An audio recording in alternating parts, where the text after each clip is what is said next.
Bonjour, bienvenue sur la chaîne Newsoft IT. Ce que je vous propose, c'est de découvrir les connecteurs métiers. Les connecteurs métiers, à quoi ça sert? Mais c'est très simple, ça sert à numériser des documents papier, les transformer au travers de multifonctions vers l'application métier comme... Passons à la démonstration. À partir du multifonction, nous allons numériser les documents dans Spreadsheet. Pour ce faire, on sélectionne le pictogramme ShareScan. On découvre deux autres possibilités, numériser au format PDF ou Word. Nous allons numériser en PDF. Une fois que les documents sont scannés, à partir du chargeur de documents, ils apparaissent à l'écran et nous allons pouvoir sélectionner un nom de dossier où nous allons déposer les documents. 2020-029, c'est le choix que l'on a fait. On va rechercher le dossier.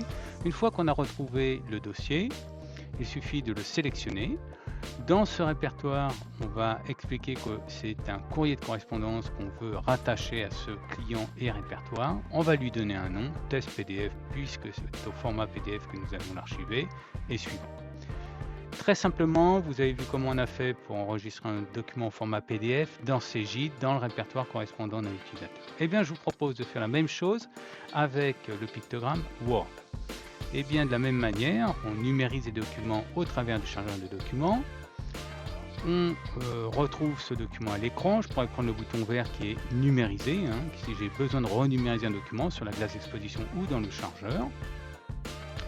Là en l'occurrence, on a numérisé et on a rajouté une feuille au document. Puisqu'on n'en avait qu'un seul, on a rajouté une deuxième. Et tout ça peut se vérifier en sélectionnant le bouton adéquat.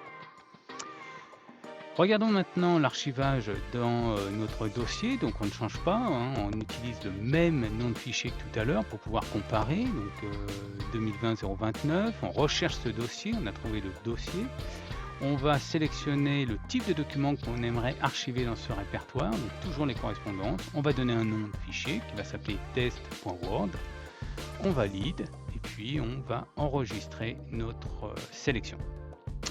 Voilà, sur la numérisation à partir d'un multifonction, c'est très simple, comme vous avez pu le constater. Allons voir maintenant comment ça se passe dans l'application Cecibe Avocat. J'utilise un champ de recherche pour retrouver mon dossier 2020-029, dans lequel je vais retrouver tous les champs qu'on avait vus sur le multifonction. Correspondance, etc., etc. Je sélectionne correspondance et je retrouve mes deux fichiers sauvegardés dans les formats Word et PDF. Ouvrons le Word et là on peut constater qu'on est dans l'éditeur Word. Je peux changer la mise en page, la police, faire du copier-coller. Je suis libre de modifier mon document comme je l'entends. Allons voir comment ça se comporte avec le document PDF. Et comme vous pouvez le constater, le document PDF, eh bien je suis bloqué par ma mise en forme. Je ne peux pas la modifier, mais je pourrais faire un copier-coller. Voilà, la démonstration se termine maintenant en espérant que celle-ci vous a plu. J'espère que pendant cette démonstration, vous avez pu découvrir à quoi sert un connecteur métier. Je vous propose de vous abonner à notre chaîne YouTube Newsoft IT ou de nous écrire à info@newsoftit.com. À bientôt.